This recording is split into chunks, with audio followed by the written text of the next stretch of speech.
आणि चला सुरुवात करूया. ओम नमो भगवते वासुदेवाय. ओम नमो भगवते वासुदेवाय.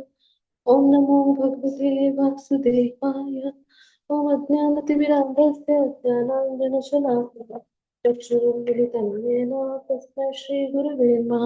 श्रीचैतन्यमनोभीष्टं स्थापितं येन भूतले स्वयं रूप कदा मह्यं ददाति स्वपदातिकं वन्देऽहं श्रीगुरुं श्रीयुतपदकमलं श्रीगुरुं वैष्णवांच श्रीरूपं साग्रजातं सगणरघुनाथान् पितं तं सजीवं साद्वैतं सावधूतं परिजनसहितं कृष्णचैतन्यदेवं श्रीराधा कृष्णपादान् सगणललिता श्रीविशाखान्वितांश्च हे कृष्ण करुणा सिंधो दीनबन्धो जगत्पते गोपेश गोपिकान्त राधाकान्त नमस्तुते तप्त कांचन गौरांगी राधे वृंदावनेश्वरी वृषभानुसुते देवी प्रणमामि हरिप्रिये वाञ्छाकल्पतरुभ्यश्च कृपा सिन्धुभ्यैव च पतितानां पावनेभ्यो वैष्णवेभ्यो नमो नमः.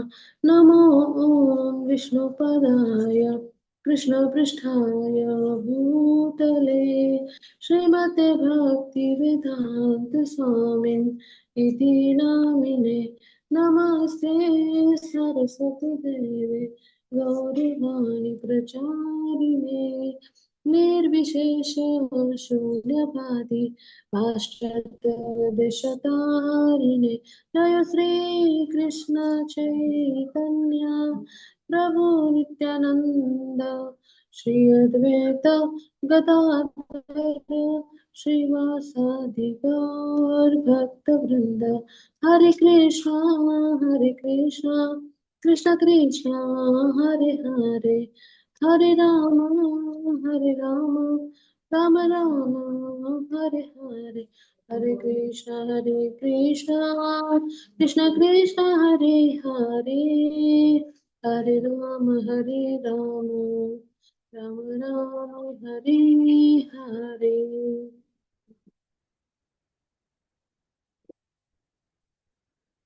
श्री राधा गोविंद की जय. श्रील प्रभुपाद की जय. श्री चैतन्य महाप्रभु की जय. ग्रंथराज श्रीमद् भगवद गीता की जय. गुरु महाराज की जय. हरे कृष्ण सर्वांना. सर्व भक्तांचं इस्कॉन मंगलोरच्या वतीने आपल्या या 18व्या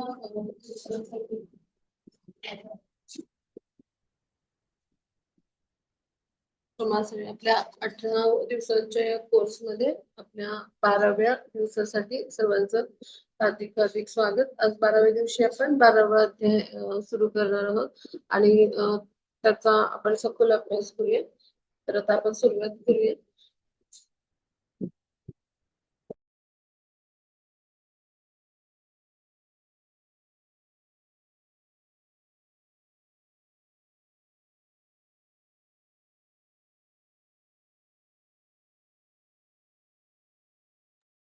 कृष्ण.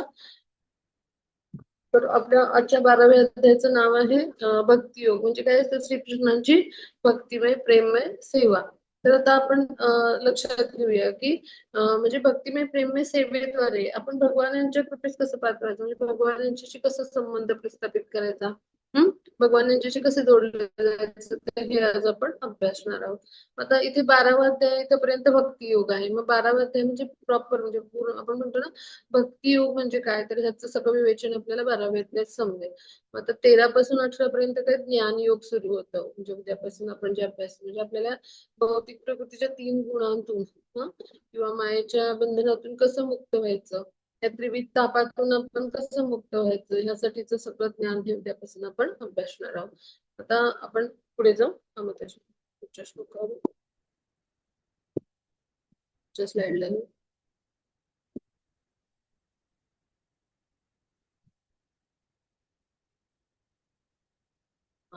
आपण श्री श्री राधा गोविंदांच्या चरणी प्रणाम करूया आणि आपल्या आजच्या अभ्यासाला सुरुवात करूया. हे जे आहेत ते श्रीनाथचे आहेत. आपण जी माधवेंद्रपुरींची गोष्ट ऐकली होती, म्हणजे श्रीनाथजींचे मूळ विग्रह सापडले होते, तर ते म्हणजे हे वृंदावनच्या वनामध्ये सापडले होते. ते मग गोवर्धन पर्वतावर यांची प्राणप्रतिष्ठा केली होती, पण त्या तिथून म्हणजे यवनांचं आक्रमण आणि अशा लोकांकडून मूर्तीची विटंबना होते, विग्रहांची विटंबना होते, यासाठी ते राजस्थानला श्रीनाथजी म्हणजे जे आहेत तर म्हणजे राजस्थानला ते हलवले. मग तिथे श्रीनाथजी जे आहेत तर ते म्हणजे जे आपल्याला माधवेंद्रपुरींना जे मिळाले होते ते हे विग्रह आहे. आता त्यांचे चरणवंदन करू आपण आणि पुढे जाऊ. हा, आपण कृष्ण कृपा मूर्ती एसी भक्तिवेदांत स्वामी श्रील प्रभुपाद यांची चरणमध्ये व्यक्त करू, त्यांना वंदन करू आणि पुढे जाऊ. हा, मग पुढच्या स्लाइड जाऊ. हा, मग आता 11व्या अध्यायाचा सारांश आपण पाहिला होता की अर्जुन जे आहे ते तर त्यांनी कृष्णांना विश्वरूप दाखवायची विनंती केली. मग श्रीकृष्णांनी त्यांच्या विश्वरूपाचं म्हणजे जे आहे ते वर्णन करतात. अर्जुनाचं मग अर्जुन जे आहे ते मग विश्वरूपाचं दर्शन घेतात आणि मग अर्जुन विश्वरूपाचा अनुभव घेतात कसं आहे ते, आणि मग कृष्ण त्याच्यावर उत्तर देतात त्यांच्या प्रश्नांची. मग अर्जुन प्रार्थना करतात आणि मग आता कृष्णांना पाहण्यासाठी शुद्ध भक्ती कशी आवश्यक आहे हे आपण 11व्या अध्यायात अभ्यासलं. आता पुढे जाऊ आपण. हो, त्याची पुढच्या स्लाइडवर घेऊ. मग आता इथे आपण आज 12व्या अध्यायात समजून घेणार आहोत की अव्यक्त निर्विशेष ब्रह्मा भक्ती केल्यावर काय होतं, आणि भगवानाचं व्यक्त रूप म्हणजे सगुण रूपावर भक्ती केल्यावर काय होतं, तर ह्या विषयी आपण समजून घेणार आहोत. भक्तीच्या प्रगतीमधले टप्पे समजून घेणार आहोत. 12.8 पासून जे आहे त्यानंतर कृष्णांना प्रिय असलेले गुण 13 ते 20 मध्ये हे 8 श्लोक आहेत, त्याला अष्टक म्हणतात, प्रियाष्टक असं म्हणतात. तर ते आज आपण समजून घेणार आहोत. म्हणजे कोणता भक्त भगवानांना प्रिय असतो, तर असं खूप सुंदर 8 श्लोक आहेत. त्याला प्रियाष्टक असं म्हणतात. सगळ्यांनी लक्षात ठेवूया, हे गुण आपल्या अंगी जर आले तर आपण भगवानांना प्रिय होतो. मग ते सगळे आपण आज समजून घेणार आहोत. तर पुढे जाऊ पुढच्या श्लोकावर.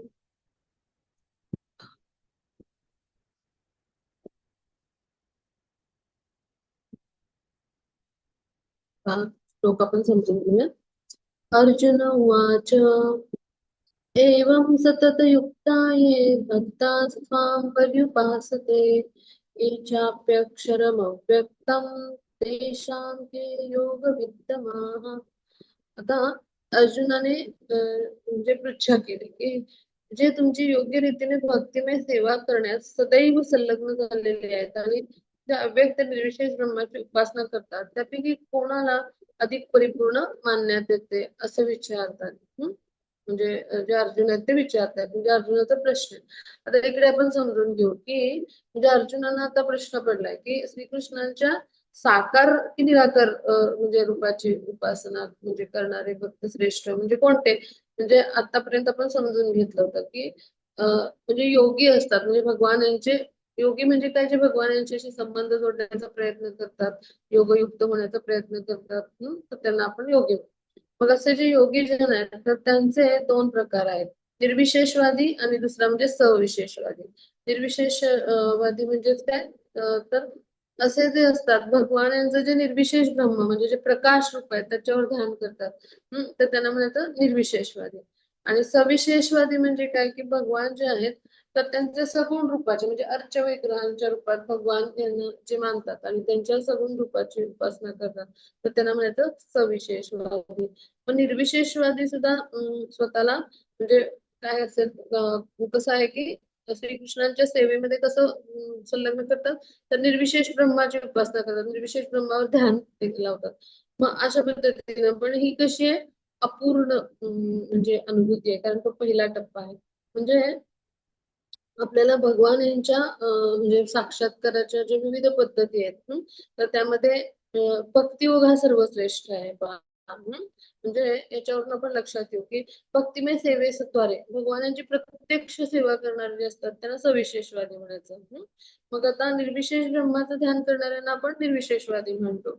मग ह्या दोघांपैकी कोणती स्थिती उत्तम आहे असं अर्जुन विचारतो.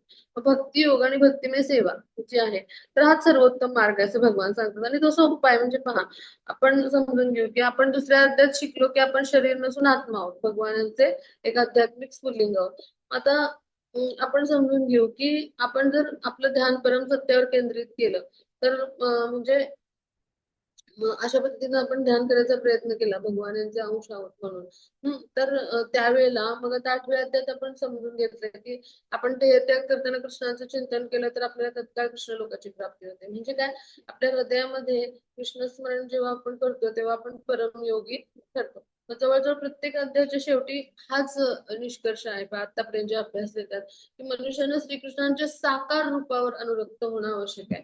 म्हणजे ही सर्वोच्च म्हणजे अनुभूती आहे. मग श्रीकृष्णांच्या साकार रूपावर अनुरक्त नसणारे पण अनेक लोक आहेत. असे योगीजनांचे दोन जे आहेत ते प्रकार आहेत. मग आता निर्विशेष ब्रह्म म्हणजे काय, तर भगवानांच्या शरीरातून जे तेज येतं ब्रह्मज्योती, जे प्रकाश किरण आहेत, तर त्या प्रकाश किरणावरती हे जे आहेत ते ध्यानस्थ होतात असे जे निर्विशेषवादी आहेत ते. आणि भगवानांना निर्गुण निराकार म्हणतात. पण भगवान जे आहेत तर निर्गुण निराकार आहेत म्हणजे काय आहेत, तर निर्गुण म्हणजे 3 गुणांच्या पलीकडे आणि निराकार म्हणजे आकार नाही असा नाही अर्थ होत. निराकार या शब्दाचा आध्यात्मिक स्तरावर अर्थ असा होतो की भगवान जे आहेत त्यांना आपल्यासारखं शरीर नाहीये. पण हे जे आहेत त्याचा चुकीचा अर्थ लावतात. ते असं समजतात भगवानाला शरीर नाही ते प्रकाश असं नाही. भगवान यांना शरीर म्हणजे काय की त्याला जन्म आहे आणि ते नाशवान असतं, नश्वर असतं, नष्ट होणार.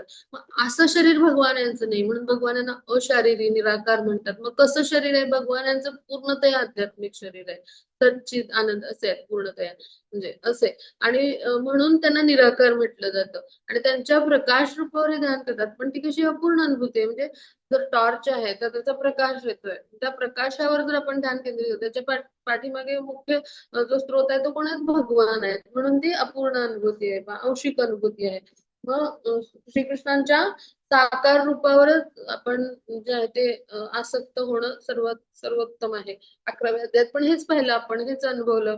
भगवान यांचं असं जे रूप आहे, साकार रूपे पाहण्यासाठी देव देवता असे सगळे म्हणजे जण म्हणजे आहेत ते जे आहे ते संदेश शोधत असतात आणि हे दुर्मिळ रूप आहे त्यांचं. आणि ते म्हणजे पाहण्यासाठी हे दुर्मिळ म्हणजे रूप आणि त्याचं दुर्मिळ दर्शन असतं. म्हणजे असं कुणीही सामान्य माणूस त्यांना अशा पद्धतीने पाहू नाही शकत कधी केव्हाही.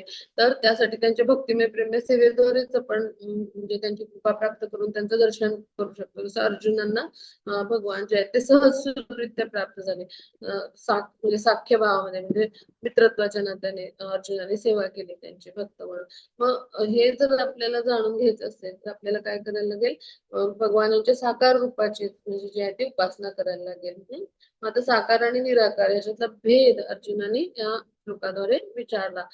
आता पुढे जाऊ आपण. पुढच्या स्लाइड मध्ये तर भगवान याला उत्तर देतात. श्री भगवान वाच मय्यावेशमनो ये मां नित्ययुक्ता उपासते श्रद्धया पर्योपेतास ते युक्ता तमा मता.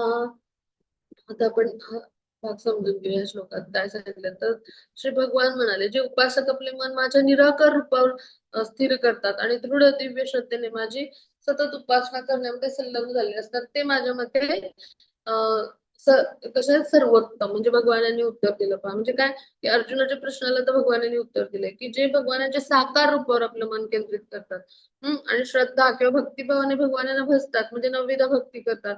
मग असा जो व्यक्ती आहे तो योग्यामधला सिद्ध पुरुष म्हणजे असा म्हणजे कृष्ण भावनामय भक्त आहे तर त्याच्या कुठल्याच क्रिया भौतिक नसतात. तर तो काय करतो, कृष्णांच्यासाठी सदैव जे आहे ते कार्य करत असतो. म्हणजे शुद्ध भक्ती सेवेमध्ये तो संलग्न असतो. फक्त जप करेल, भगवानांच्यासाठी उत्तम उत्तम वस्तू आणेल बाजारात जाऊन, मग वाचन करेल, कृष्ण कथेचं श्रवण करेल, नैवेद्यासाठी भोजन बनवेल, मग तो मंदिर मार्जन करेल. कधी कधी म्हणजे भोजन पात्र म्हणजे सगळी भांडी असतात भगवानांची म्हणजे पूजेची किंवा स्वयंपाकाची ती जे ती स्वच्छ करेल. म्हणजे तो जे काही करतो ते भगवानांच्या संतुष्टीसाठी करतो. मग अशा पद्धतीनं भगवत भक्त कार्य करत असतो. म्हणजे तो एकही क्षण व्यर्थ नाही घालवत. प्रत्येक म्हणजे कर्म आहे ते भगवानाच्या संतुष्टीसाठी करतो. मग ह्याला म्हणायचं समाधिस्थ कर्म. अशी जी स्थिती आहे की पूर्ण दृढ श्रद्धेने माझी उपासना करण्यात म्हणजे भक्त संलग्न असतो. मग म्हणजे आणि कसं साकार रूपावर, तर असा जो भक्त आहे तो सर्वोत्तम आहे असं म्हणजे ते भगवान सांगतात. आता पुढे जाऊ आपण. पुढच्या स्लाइडवर. हा. परंतु जे साधक सर्व इंद्रियांचे संयमन करून सर्वांच्या ठायी समबुद्धी ठेवून अव्यक्त इंद्रियातील सर्वव्यापी अचिंत्य विकारी स्थिर त्या अचल परम सत्याच्या निर्विशेष रूपाची पूर्ण उपासना करतात. ते सर्वांचे हितार्थ संलग्न होऊन शेवटी माझीच प्राप्ती करतात. आता इथे समजून घेऊया हा. ह्याच्यामध्ये म्हणजे निर्विशेषवादींचं म्हणजे जे आहे तर त्यांचं कशा पद्धतीनं प्रयास असतात तर ह्याच्याविषयी थोडस भगवानांनी आपल्याला स्पष्टीकरण दिलंय. तर म्हणजे काय की भगवानांची प्रत्यक्ष उपासना न करता अप्रत्यक्ष पद्धतीने म्हणजे निर्विशेष ब्रह्माची किंवा परमात्म्याची उपासना म्हणजे अप्रत्यक्ष पद्धती म्हणतात. म्हणजे भगवानांची थेट भक्तिमय प्रेममय सेवा न करता भगवानांचं जे औषिक रूप आहे म्हणजे औषिक अनुभूती आहे ते म्हणजे निर्विशेष ब्रह्म. त्याच्या पुढचा टप्पा म्हणजे परमात्मा रूप. मग त्या औषिक रूपावर म्हणजे निर्विशेष ब्रह्म जे प्रकाश रूप आहे तर त्याच्यावर जे ध्यान करतात तर त्या साधकांना म्हणजे असे प्रयत्न जे करत असतात साधक अप्रत्यक्ष म्हणजे याला म्हणायचं अप्रत्यक्षपणे भगवानाचं ते अव्यक्त रूप प्रकाश रूप असं म्हटलंय. तर तिथे साधकांना शेवटी कृष्ण प्राप्ती होऊ शकते. म्हणजे काय की सगळं काही म्हणजे अनेक जन्माची उपासना करून शेवटी त्यांना समजतं की वासुदेव हेच सगळं काही सगळं कारणाचं कारण आहे. आणि अनेक जन्मानंतर त्यांना पूर्ण म्हणजे हे ज्ञान जे आहे ते प्राप्त होतं. मग तेव्हा भगवान श्रीकृष्णाला तो शरण जातो. म्हणजे भगवान यांच्या म्हणजे कृपा प्राप्त करणारा जो व्यक्ती असतो तर त्याला मग किंवा ज्याला कृपा प्राप्त करायची आहे, अशी ज्याला इच्छा आहे भगवानांची कृपा हवी आहे अशी इच्छा आहे तर असा जो व्यक्ती आहे त्याला काय करावं लागतं पहिल्यांदा इंद्रिय संयमित करायला लागतात. म्हणजे ध्यान करताना आपण ध्यान योग अभ्यासलाय. मग आता प्रत्येक जो म्हणजे प्राणी मात्र आहे त्याची सेवा करायची म्हणजे समबुद्धीनं राहायचं. हम्म मग काय करायचं सर्व प्राणी मात्रांच्या कल्याणार्थ कार्य करायचं म्हणजे शुद्धी प्रत्येकाच्या हृदयामध्ये भगवानांना पाहायचं आणि त्यांची सेवा करायची. मग अशा पद्धतीनं ते प्रयास करत असतात. मग श्रीकृष्णांना खरं तर शरण जाणं आवश्यक आहे. त्याशिवाय त्यांना परिपूर्ण अनुभूती नाही येणार.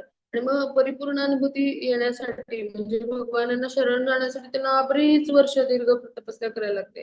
मग त्यांना आपल्या हृदयस्थ जे परमात्मा आहेत त्यांचा साक्षात्कार होण्यासाठी म्हणजे आपण कानाने जे ऐकतो डोळ्यांनी पाहतो मग आपण जिभेने चव घेतो ही जी कर्म करतो ह्या सगळी म्हणजे इंद्रिय तृप्तीच्या गोष्टी त्यागायला लागतात. आणि मग परमात्मा सर्वव्यापी असल्याचं त्यांना ज्ञान होतं इतकी कठोर तपस्या करून. मग परमात्म्याची अनुभूती झाल्यानंतर प्रत्येक जीवामध्ये परमात्मा पाहतात. हृदयस्थ भगवान जे त्यांना पाहतात. मग त्यांना मानव आणि जे पशु आहे तर त्याच्यामध्ये भेद नाही दिसत कारण देहरूपी भावी आवरण आहे ते त्यांना समजतं. केवळ आत्म्याचे म्हणजे प्रत्येकामध्ये आत्मतत्व म्हणजे जीवात्मा म्हणजे भगवानाचा अंश आहे असं ते पाहायला लागतात. आणि मग म्हणजे अशा पद्धतीनं म्हणजे प्रत्येकाच्या हृदयात मग परमात्मा आहे हे पण त्याला समजायला लागतं. मग हळूहळू पुढे पुढच्या टप्प्याला जातील तसे म्हणजे दुसरा टप्पा आत्मसाक्षात्कार. पण या पहिल्या टप्प्यातच म्हणजे ही निर्विशेष रूपाच्या साक्षात्काराची ही पद्धत आहे. म्हणजे हा पहिला टप्पाच इतका कठीण आहे की आताच्या ह्या म्हणजे भौतिक जे आधुनिक जीवन आहे तर इकडे सगळं अवघड आहे आपल्याला हे सगळं कलियुगामध्ये करणं. असं भगवान सांगतात. मग आता पुढे जाऊ आपण पुढच्या स्लाइड वर येऊ.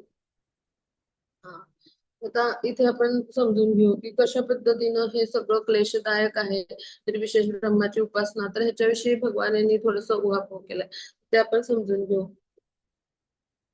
क्लेशोऽधिकतरस्तेषाम् अव्यक्तां सप्तचेतसाम् अव्यक्ता हि गतिर्दुःखम् देहवद्भिर्वाप्यते. आता इकडे समजून घेऊ की ज्यांचे मन परम सत्यांच्या अव्यक्त निर्विशेष रूपामध्ये आसक्त झालेले आहे त्यांना प्रगती करणं अतिशय क्लेशदायक आहे. त्या मार्गात प्रगती करणं हे देहधारी जीवांसाठी अतिशय दुष्कर आहे. म्हणजे आता आपण समजून घेऊ की म्हणजे निर्विशेष रूपावर भगवानांचे जे ध्यान लावणारे असतात किंवा त्या प्राप्तीचा मार्ग म्हणजे निर्विशेष ब्रह्माची जी उपासना करतात आणि त्यानुसार भगवत प्राप्तीचा जो मार्ग अनुसरतात त्यांना म्हणायचं ज्ञानयोगी. ते ज्ञानाच्या स्तरावर सगळं भगवानांच्या विषयी जाणून घेतात आणि ते मग काय करतात निर्विशेष ब्रह्मावर आपलं ध्यान लावतात. कृष्ण भावनामयी भक्त जे आहेत ते भगवानाच्या सेवेमध्ये संलग्न असतात आणि कुणाच्या मार्गदर्शनानुसार तर गुरूंच्या मार्गदर्शनानुसार प्रमाणित आध्यात्मिक गुरूंच्या मार्गदर्शनानुसार. मग ज्ञानयोगाचा मार्ग आहे ना तो फार कठीण आहे आणि कष्टप्रद आहे आणि भक्तियोगाचा मार्ग आहे ना तो भगवानांच्या सेवेमध्ये आपण संलग्न होतो मग जरा सोपं आहे आपल्याला. म्हणजे कसं की पहा म्हणजे आपण अनादी काळापासून म्हणजे देहामध्ये बद्ध होतोय आपल्या शरीरामध्ये. मग आपण शरीर नाही हे असे सिद्धांत रूपाने जाणणं म्हणजे आपण पहिलं सांख्य योगानुसार शरीर आणि आत्मा यातील भेद जाणला. मग असं जाणणं आणि त्यानुसार म्हणजे जे आहे म्हणजे समजून घेणं हे आपल्यासारख्या जीवासाठी फार कठीण आहे. कारण अनादी काळापासून आपण शरीर घेतो आहोत. मग आता याच्यापेक्षा किती सोपं आहे पहा की आपल्यासारखा तो भक्त आहे तो भगवानांच्या अर्चविग्रह जे आहेत ना तर त्यांना म्हणजे सगुण रूपात आराध्य म्हणजे आपण आपले तिथे कृष्ण उपस्थित आहेत म्हणून आपण स्वीकारतो. कारण आपल्या मनामध्ये शारीरिक संकल्पना असते म्हणजे अनेक जन्मांचे संस्कार असतात. आणि त्यामुळं आपल्या अंतर्मनामध्ये शारीरिक संकल्पना असते त्याचा आपल्याला उपयोग होतो भक्ती करायला. म्हणून मंदिरातील जे विग्रह आहेत त्यामध्ये म्हणजे अर्चविग्रह म्हणजे काय की भगवान स्वयं उपस्थित आहेत त्या विग्रहामध्ये. ते काही फक्त पुतळ्याचं म्हणजे मूर्तीचं पूजन नाहीये तर तिथं भगवान स्वयं उपस्थित आहेत. तर हे आपल्याला म्हणजे जे आहे ते अशा पद्धतीनं म्हणजे भावाच्या स्तरावर विचार करणं सोपं जातं. आणि खरं तर हे जे वैदिक म्हणजे प्रमाण आहे तर त्यानुसार हे पूजन सगुण असेल का निर्गुण पण असेल पण दोन्ही असू शकतं. पण अर्चविग्रहाचं पूजन हे सगुण मानलं जातं. कारण भौतिक तत्वांद्वारे भगवान तिथे प्रकट झालेले असतात पण भगवान कसे आहेत गुणांच्या अतीत आहेत त्यामुळे निर्गुण पण पूजन म्हणू शकतो आपण. भगवान काही भौतिक प्रकृतीच्या 3 गुणांमध्ये बांधलेले नाहीत. तर त्यामुळे निर्गुण पण म्हणू शकतो आपण त्याला. पण सगुण म्हणजे काय की भौतिक तत्वांद्वारे प्रकट झालेले आहेत म्हणजे कसं की पाषाण काष्ठ रंगाद्वारे असे अर्चविग्रह प्रकट झालेले असतात वेगवेगळे. मग आता असे जे अर्चविग्रह आहेत तर ते काही मुळात भौतिक नसतात म्हणजे तिथे अर्चविग्रहाचे म्हणजे जरी पाषाणात म्हणजे काष्टाचं पाषाणाचं असेल तरी भगवानाचं प्राकट्य तिथं भौतिक नसतं. ते भगवान जे आहेत ते तिथं परिपूर्ण असतात आपल्या षडैश्वर्याने युक्त असतात आणि ते पूर्णतः आध्यात्मिक असतात. जसं मनुष्य रूप घेऊन येतात पण पूर्णतः बाहेर म्हणजे बाह्य आवरण मनुष्यासारखं असतं त्याचं. पण भगवान स्वतः त्यांचा देह कसा असतो पूर्णतः आध्यात्मिक असतो. तर तसंच पाषाण किंवा अशा रूपामध्ये जरी भगवान प्रकट झाले अर्चविग्रह रूपामध्ये तरी भगवान आपल्या सर्व शक्तीनिशी तिथं पूर्णतः म्हणजे पूर्णतः आध्यात्मिक स्तरावर परिपूर्ण असे असतात तिथे. म्हणून मग आपण उदाहरण घेऊ ह्याचं म्हणजे ह्याचा अर्थ काय तर आपल्याला एखादं पत्र पाठवायचंय तर आपण काय करू लाल रंगाच्या पोस्टाच्या पेटीत टाकू ते हो की नाही टपाल पेटीमध्ये. मग आपण टपाल पेटी सारखं दिसणाऱ्या म्हणजे अशी टपाल खात्याची नसली पण अशीच एखादी पेटी असेल तिची टपाल खात्याने ज्याला मान्यता नाही दिली अशा पेटीत टाकलं तर आपल्या म्हणजे जो काही अपेक्षित पत्ता आहे तिकडे आपलं पत्र जाईल का तर बिलकुल नाही जाणार. म्हणजे काय की जर ती टपाल खात्याची असेल तरच जाईल. म्हणजे याचा अर्थ काय की आपण समजून घेऊ की भगवान जे आहे ते विग्रहामध्ये अधिकृतरित्या प्रकट होतात आपल्यासारख्या भक्तांसाठी. म्हणजे या विग्रहांनाच काय म्हणायचं अर्चविग्रह म्हणजे भगवानांच्या मूर्तीला. आता हे अर्चविग्रह म्हणजे काय तर भगवानांचा अवतारच आहे. अर्चावतार असं म्हणतात त्याला. म्हणजे परमेश्वर काय करतात तर या अर्चविग्रहांच्या द्वारे आपल्यासारख्या बद्ध पतित जीवांची सेवा स्वीकारतात. म्हणजे भगवान सर्व शक्तिमान आहेत. आणि म्हणून अर्चविग्रहांच्या अवताराद्वारे ते काय करतात आपल्यासारख्या भक्तांची सेवा स्वीकारण्यासाठी म्हणजे आपल्यासारखे बद्ध जीवांची सेवा स्वीकारण्यासाठी त्या अवतारात प्रकट होतात. म्हणजे आपली सेवा आपल्याला त्याची सेवा करायला सोपी जाते आणि आपली जी सेवा आहे ती म्हणजे जी आहे तर ती भगवान अशा रूपात स्वीकारतात. म्हणजे आपल्यासाठी आपल्यासारख्या सामान्य पतित बद्ध जीवांसाठी त्यांनी हा अवतार घेतलाय. आणि हे जे विग्रह असतात अर्चविग्रह हे सगळे वैकुंठामध्ये जे आहेत ते तिकडे असतात तिथून हे जे आहे ते भूलोकामध्ये अवतरित होतात पहा. म्हणजे याच्यावरून आपण समजून घेऊ की आपल्यासारखे बद्ध जीवांसाठी भगवान अर्चविग्रहांच्या रूपात येतो. म्हणजे जिथे जिथे भगवानांचा फोटो आहे जिथं जिथं भगवानांचं चित्र आहे कुठेही असू दे म्हणजे जे अर्चविग्रह आहे ते वेगवेगळ्या प्रकारचे असतात. कोणी कागदावर पेंटिंगद्वारे बनवेल. कुणी वाळूशिल्प बनवेल कुणी मातीचे बनवेल कुणी पाषाणाचे किंवा संगमरवरी म्हणजे पाषाणाच्या प्रकारांचे बनवेल. कुणी काष्टाचे म्हणजे लाकूड किंवा लाकडाच्या प्रकारचे जगन्नाथांचे आहेत पहा. आणखी म्हणजे कुणी जे आहेत तर ते म्हणजे वेगवेगळे जे म्हणजे काय म्हणू आपण स्टोन्स वापरून असे म्हणजे खडे किंवा ह्यांच्यापासून बनवेल म्हणजे खडे मोती असं त्यांचा हे वापर करून असे असतात पहा विग्रह बनवले असे बनवते. म्हणजे काय की वेगवेगळ्या प्रकारे जे आहेत तर ते विग्रह असतात म्हणजे विग्रह असे 6 प्रकारचे आहेत वेगवेगळे. तर त्या रूपामध्ये भगवान प्रकट होऊ शकतात. मग याचा अर्थ असा नाही की तिथं भगवान नाहीये तर भगवान तिथे स्वयं उपस्थित असतात. मग अशी भगवानाचं चित्र कुठे आहे फोटो आहे हरे कृष्ण जिथं लिहिलंय तिथे सुद्धा शब्दावतार म्हणजे सुद्धा भगवान आहेत. तर तिथे भगवान उपस्थित असतात आपल्या सर्व शक्तीने म्हणून आपण भगवानांचा आदर करणं आवश्यक आहे. भक्तांना तात्काळ हे सोपं जातं की भगवानांना दंडवत करायचा त्यांची सुद्धा भोग अर्पण करायचा असं सगळं सोपं जातं. आणि त्यांची भक्तिमय प्रेममय सेवा करायची. पण आता ते जे असे निर्विशेषवादी असतात त्यांना फार अवघड असतं. म्हणजे उपनिषद वेदांचे ते गूढ अर्थ समजून घ्यायचे, मग भगवानांचं विषयचं ज्ञान जाणून घ्यायचं, म्हणजे ह्या शास्त्रांचा तो गूढार्थ समजून घ्यायचा, मग संस्कृत भाषा शिकायची, मग इंद्रियांना न समजणारे भाव आहेत ते समजून घ्यायचा प्रयत्न करायचा. खूप अवघड आहे हा सगळं वेदांचा शास्त्रांचा अभ्यास. आणि मग सर्व सगळा अनुभव घेतल्यानंतर म्हणजे एवढं घेऊन म्हणजे ज्ञान घेऊन सुद्धा म्हणजे भगवत प्राप्ती होईल असं नाही. म्हणजे म्हणजे यश मिळेल असं नाही. आणि तेच भक्तांसाठी सोपं आहे की नाही. गुरूंच्या मार्गदर्शनानुसार काय करायचं, गुरु विग्रहांना वंदन करायचं. मग भगवान यांचं गुणगान करायचं, भगवत प्रसाद ग्रहण करायचा, जप करायचा, म्हणजे आणि भगवानाच्या विविध सेवा करायच्या. किती सोपं आहे पहा. आणि इतके क्लेशदायक मार्ग स्वीकारून पण पुन्हा यश मिळेल असं नाही पहा. म्हणजे भगवानांना त्यांना शरण जायलाच पाहिजे हे शेवटी समजतं. मग असा क्लेशदायक मार्गाची म्हणजे परिणामांची यश मिळेल अशी परिणाम म्हणजे किंवा परिणामांची शाश्वती नसते. म्हणजे काय की यश मिळेल असं नसतं निर्विशेष म्हणजे वादी जे असतात त्यांना. आणि म्हणून आपण जर म्हणजे स्वतःचं शाश्वत रूप जे जीवाला आहे ते समजून घेतलं तर आपण जे आहे ते सत आणि चित अनुभव म्हणजे रूपाची आपल्याला अनुभूती एक वेळ येऊ शकेल. म्हणजे खडतर प्रयास झाले पण आनंद म्हणजे पूर्ण पुरुषोत्तम भगवान यांची अनुभूती नाही येणार. मग जर त्याला असा एखादा कृष्ण भावनाभावित भक्त भेटला अशा भक्ताला, तर निश्चितच तो पण भक्ती योगाद्वारे म्हणजे प्रगती करून एक उत्तम भक्तियोगी बनू शकतो. पण निर्विशेषवादी लोकांनी दीर्घकाळ काय केलेलं असतं, असं ध्यान केलेलं असतं. त्यामुळे भगवानांचं हे सगुण रूप आहे ना, तर म्हणजे विग्रहांची सेवा करायची किंवा विग्रहांच्या स्वरूपात भगवानांना पाहायचं हे त्यांना फार अवघड जातं. म्हणजे भक्ती योगाकडे त्यांनी जर दुर्लक्ष केलं ना, तर ते जे आहेत तर ते नास्तिक होण्याची शक्यता असते. म्हणजे अशा पद्धतीने आपण समजून घेऊ की ज्ञानयोगी म्हणजे निर्विशेषवादी यांच्यासाठी किती अवघड आहे. इंद्रियातीत अचिंत्य भगवानांचं जे अव्यक्त रूप आहे.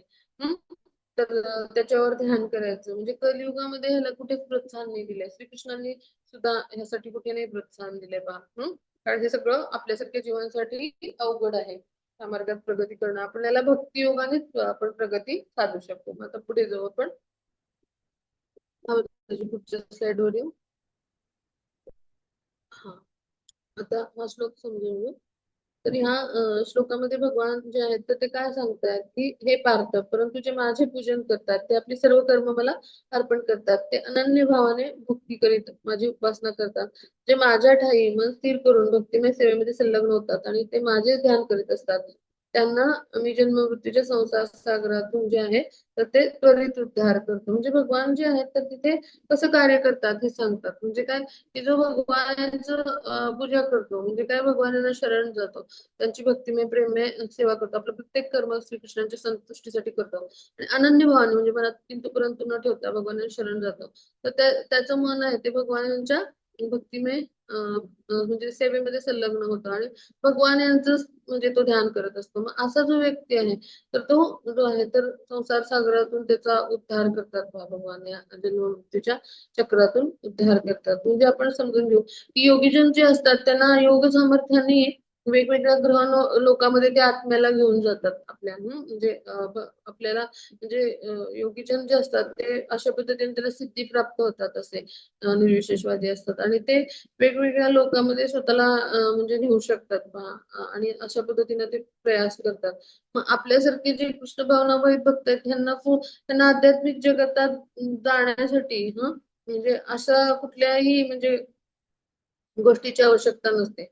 भगवानच त्यांचा उद्धार करत असतात आणि भगवान थेट त्यांना गोलोक वृंदावनला नेत असतात म्हणजे वैकुंठात नेण्यासाठी अष्टांग योगाचा या ध्यान योगाचा अभ्यास करायची आवश्यकता नाही. त्याचं दायित्व भगवानांनी स्वतःच घेतलेलं असतं म्हणजे भगवानच स्वतः ह्या सगळ्यांचा उद्धार आपल्या सगळ्या कृष्ण भावनाभावित भक्तांचा उद्धार करतात.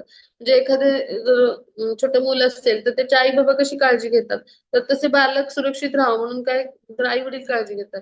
तर तसे भगवान आपली काळजी घेत असतात. मग त्यामुळे भक्तानं म्हणजे जे स्वतःला जो योगाभ्यास येतो तर त्याद्वारे ग्रहलोकांची प्राप्ती करायची आवश्यकता नाही. म्हणजे उलट भगवान जे असतात तर ते भक्तांना घेऊन जाण्यासाठी गरुडावर आरोढून येतात किंवा पुष्पक विमान पाठवतात भक्तियोग्यांसाठी. म्हणजे किती फरक आहे पहा किंवा कृपा करण्यासाठी गरुड वाहनावर येऊन म्हणजे वाहनावर आरूढ तात्काळ येतात. ते चित्रात पहा. म्हणजे आपण भवसागरात जे आहे ते अडकलेलो आहे. मग आपल्याला या भवसागरातून पार करण्यासाठी भगवान स्वतः येत असतात.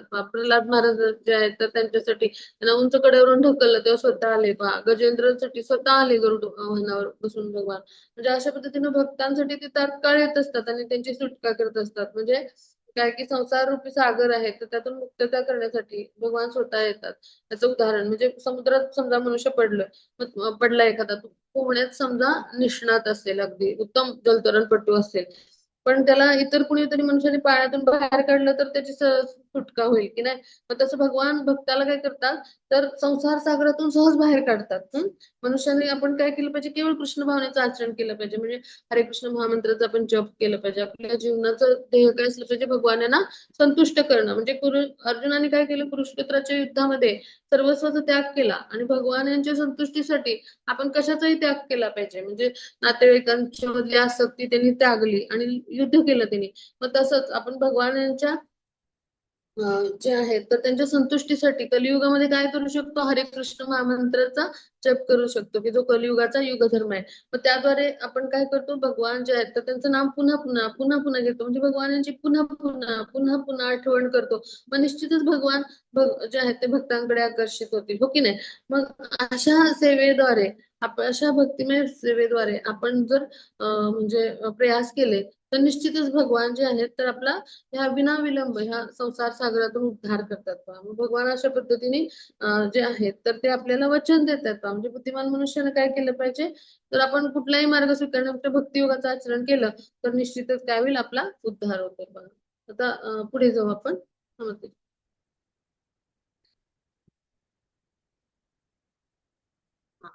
आता हा श्लोक अत्यंत महत्वाचा आहे. याच्यामध्ये भगवान यांनी जे आहे ते आपल्याविषयी म्हणजे कशा पद्धतीने आपण सेवा करायची हे सांगितलंय. मय्येव मन आदत्स्व मयि बुद्धिं निवेशय निवसिष्यसि मय्येव अत ऊर्ध्वं न संशयः. माझं पुरुषोत्तम भगवंतावर आपले मन स्थिर कर, आपली बुद्धी माझ्या ठाई युक्त कर, अशा रीतीने निसंदेह सदैव माझ्यामध्ये वास करशील. म्हणजे भगवान काय म्हणतात की भक्तिमय सेवेमध्ये श्रीकृष्णांच्या आता जो कोणी भक्त जो आहे तो सदैव म्हणजे संलग्न झालेला असतो. म्हणजे तो स्वतःहून म्हणजे सुरुवातीपासून शेवटपर्यंत दिव्य स्थितीतच असतो. म्हणजे काय की म्हणजे ह्यात मुळीच शंका नाही असं भगवान सांगतात. म्हणजे जो सेवेत संलग्न होतो तो दिव्य स्थितीतच असतो सेवेला सुरुवात केल्यापासून शेवटपर्यंत. म्हणजे हा भक्त जो आहे तो असा भौतिक सांसारिक स्तरावर राहत नाही.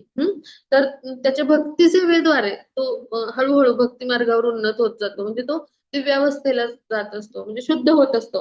मग श्रीकृष्ण जे आहेत तर ते त्याच्या ठाई वास करत असतात. म्हणजे कसं की भगवान आणि भगवान यांचं पवित्र हरिनाम तर हे जे आहेत तर ते अभिन्न आहेत. म्हणजेच काही भिन्न नाहीयेत, म्हणजे वेगळे नाहीयेत.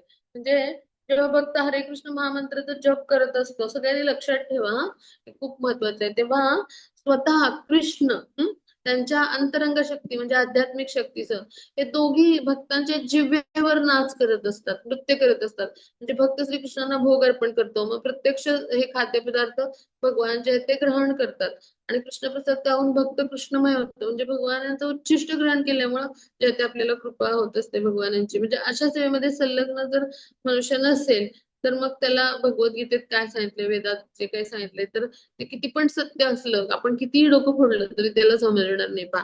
हे ते चित्रात पहा, इथे भगवानांचे जे मित्र आहेत सगळे गोपीजन ते भगवानांच्या सेवेमध्ये जे आहेत ते म्हणजे कसलाही मनामध्ये किंतु परंतु न ठेवता सदैव असतात पहा. गोपीजन म्हणजे उच्च कोटीचे हे जे आहेत ते भगवानाचे भक्त आहेत म्हणून त्यांना मित्र सखा व्हायला मिळाले पहा. तर ते पहा इकडे ही माकडं आहेत ती लोणी खाणारी. तर हे जेव्हा दामोदर लीला झाली तर त्यावेळेला भगवान यांनी काय केलं की लोण्याचे सगळे मटके फोडले आणि ते यशोदा मैया जे आहेत ते त्यांच्यावर रागावले होते. मग त्यांनी काय केलं की यशोदा मैया ज्या आहेत तर त्यांच्यावरचा राग व्यक्त करण्यासाठी त्यांनी जे आहेत ते सगळे शिंक्यामधले जे मटके होते ते फोडले आणि त्याचं लोणी ते खायला लागले. मग मित्रांना बोलवलं, मग ते माकडं पण जमली अशा पद्धतीने. म्हणजे किंतु परंतु मनात न ठेवता भगवान काय सांगतात की माझी तुम्ही भक्ती करता, मला भक्ती करा, भक्तिमय प्रेममय सेवेद्वारे तुम्ही माझ्यावर मन स्थिर करा. म्हणजे निस्संदेह काय होईल की भगवान जे आहेत तर म्हणजे त्यांची प्राप्ती आपल्याला होऊ शकेल अशा पद्धतीनं भगवान सांगतात. मग ह्याला म्हणायचं अनन्य भक्ती म्हणजे कशा 5 प्रकारे आपण भगवानांची सेवा करू शकतो हे 8व्या श्लोकापासून आपण जाणून घेतोय. आता 9व्या श्लोकावर येऊ. हा त्याच्या पुढे जाऊ. हा आता या श्लोकामध्ये जे आहे तर आपण जे आहे तर ती साधना भक्तीचं जे महत्व आहे ते समजून घेणार आहोत. भक्तीचे वेगवेगळे प्रकार. अथ चित्तं समाधातुं न शक्नोषि मयि स्थिरम् अभ्यास योगेन ततो मामिच्छाप्तुं धनंजय. हे धनंजय, जर तू आपले मन निश्चलत्वाने माझ्या ठायी स्थिर करण्यात असमर्थ असशील तर भक्तियोगाच्या नियमक तत्वांचे पालन कर. अशा रीतीने तू मला प्राप्त करण्याची इच्छा स्वतःच्या ठायी उत्पन्न कर. भगवान काय म्हणतात की जर आता तुला माझं म्हणजे माझ्यावरती तुझं मन जे आहे ते अगदी म्हणजे काय म्हणून निश्चलत्वानं म्हणजे एकाग्र चित्तानं स्थिर करायला म्हणजे येत नसेल, असमर्थ असशील तू, तर तू काय कर की भक्ती योगाच्या नियमात तत्वांचे पालन कर. म्हणजे काय की अशा रीतीनं जर तू प्रयत्न केलेस तर म्हणजे काय होईल तर तुझी प्राप्त करण्याची इच्छा जी आहे तर ती म्हणजे मला प्राप्त करण्याची इच्छा जी आहे ती तुझ्या मनामध्ये निर्माण होईल. म्हणजे काय तर असे जर प्रयत्न केले भक्तियोग जे आहे ते तर त्याच्यामध्ये भक्तियोग जे आहे ते म्हणजे जे आहे ते 2 निरनिराळ्या पद्धतीने त्या विधीचं वर्णन असतं. म्हणजे काय की भगवान यांची भक्तिमय प्रेममय सेवा जी आहे तर ती 2 प्रकारे म्हणजे जे आहे तर ती करता येते. म्हणजे काय की म्हणजे काय की आता ज्यांच्यामध्ये अ, आसक्ती जी आहे तर दिव्य प्रेमाद्वारे विकसित आहे तर ते म्हणजे तो म्हणजे प्राथमिक म्हणजे प्रथम विधी आपण म्हणू. आणि ज्यांच्या द्वारे म्हणजे ज्यांच्यामध्ये म्हणजे आसक्ती भगवानांच्या विषयी म्हणजे विकसित झालेली नाहीये तर ती दुसरा विधी म्हणजे दुसरी पद्धती. मग आता ह्याच्यामध्ये आपण काय म्हणजे ह्याचा उद्देश काय तर ज्यांच्यामध्ये उत्स्फूर्तपणे भगवानांच्या विषयी प्रेम असतं तर ते भगवानांची प्रत्यक्ष सेवा करतात. त्याला म्हणायचं रागानुगा भक्ती. आणि मग आता आपल्यासारख्यामध्ये काही भगवान यांच्याविषयी उत्स्फूर्त प्रेम वगैरे काही नाहीये. मग आपल्यामध्ये भगवान यांच्याविषयी आसक्ती म्हणजे रुची विकसित झाली तर पुढे अनुराग उत्पन्न होईल म्हणजे प्रेम उत्पन्न होईल. मग ह्याला म्हणायचं वैधी साधना म्हणजे साधना भक्ती. मग आता या साधना भक्तीद्वारे आपण काय करतो भक्ती योगाद्वारे म्हणजे भगवानांचे भक्तिमय प्रेममय इंद्रियांचं शुद्धीकरण करतो. मग त्या इंद्रियांचं शुद्धीकरण केल्यामुळे काय होतं की आपल्या हृदयामध्ये जे शुद्ध भगवत प्रेम आहे त्याच्यावर कामाचं आच्छादन असतं तर आपल्या हृदयाची जी आहे ती शुद्धी होते पहा. म्हणजे अशा पद्धतीने आपण जे आहे ते भक्तियोग मध्ये आपण कृष्ण भावना म्हणजे आपल्या हृदयाचं कृष्ण प्रेम पुन्हा जागृत करत असतो. आणि मग भक्तियोगाच्या नियमात विधिविधानांचं पालन करून म्हणजे 4 नियमक तत्वांचं पालन करायचं. 16 माळा जप करायच्या गुरूंच्या मार्गदर्शनाखाली आपण विशिष्ट नियमांचं हे पालन करतो. मग सकाळी लवकर उठून ब्राह्ममुहूर्तावर आपण स्नान करायचं, फुलं वेचून विग्रहाला अर्पण करायचे, अर्च विग्रहासाठी भोग बनवायचा, प्रसाद ग्रहण करायचा. मग वेगवेगळे म्हणजे महत्वाचे नियम पाळायचे. शुद्ध भक्तांकडून भगवद्गीता भागवताचं श्रवण करायचं. मग अशा अभ्यासामुळे काय होतं आपण भगवत प्रेमाच्या अवस्थेपर्यंत जे आहे ते उन्नत होतो. आणि मग नंतर आपण भगवत धामाची प्राप्ती करायला पात्र होतो.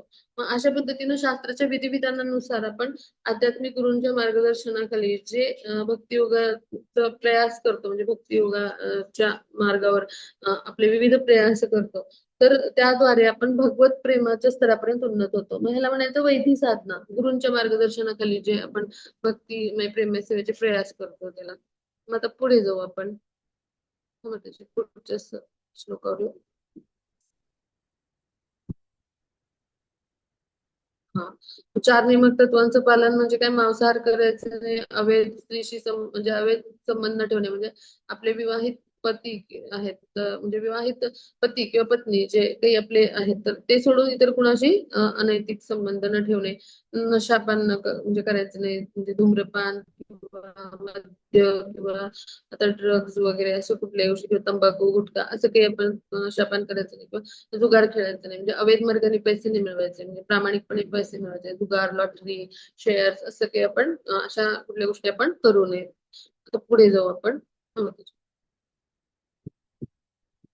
पुढच्या स्लाइडवर येऊ. हा आता तिसरं आहे की निष्काम कर्मयोगाने आपण कशा पद्धतीने निष्काम कर्म करून कशा पद्धतीने आपण भगवानांची सेवा करू शकतो पहा. तर ते ह्याच्यामध्ये जे आहे ते सांगितलंय पहा. म्हणजे कशा पद्धतीने भगवानांची आपण सेवा करू शकतो. अभ्यासेऽप्यसमर्थोऽसि मत्कर्म परमो भव मदर्थमपि कर्माणि कुर्वन् सिद्धिं मवाप्स्यसि.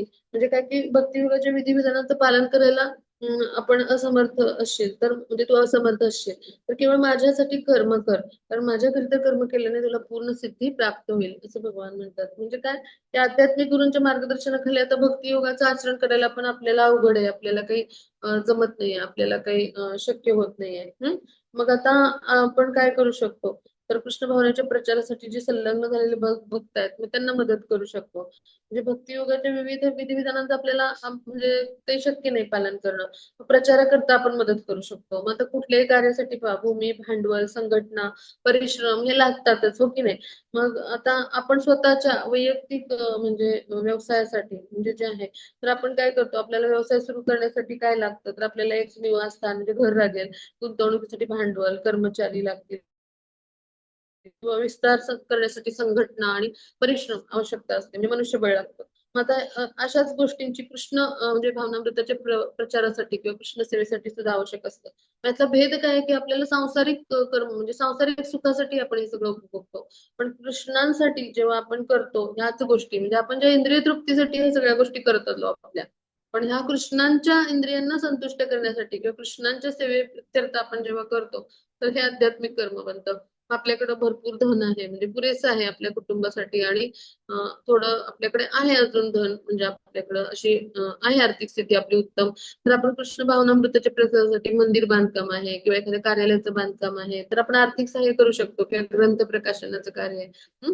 तर अशी विविध कार्य आहेत की जिथे आपण जे आहे ते अशा पद्धतीने धन अर्पण करू शकतो, हो की नाही. म्हणजे आपण जर म्हणजे विधिविधानांचं नाही पालन करू शकत तर आपल्या कर्मफळांचा त्याग करून निस्वार्थ सेवा करू शकतो. निष्काम कर्म म्हणजे तर अशा पद्धतीने कृष्ण भावनेच्या प्रचारासाठी स्वतःच्या इच्छेने आपण भगवत प्रेमाच्या उच्चतर स्तरापर्यंत उन्नत होण्यासाठी आपल्याकडचं जे काही शक्य आहे म्हणजे तर ते आपण त्यागू शकतो. म्हणजे काही जण आपलं योगदान देतात, काही जण उत्तम शिल्प बनवतात चित्रात पहा. मग ते शिल्पकार काय करतात, आपली कला आहे त्याद्वारे परिश्रम देतात आणि योगदान करतात.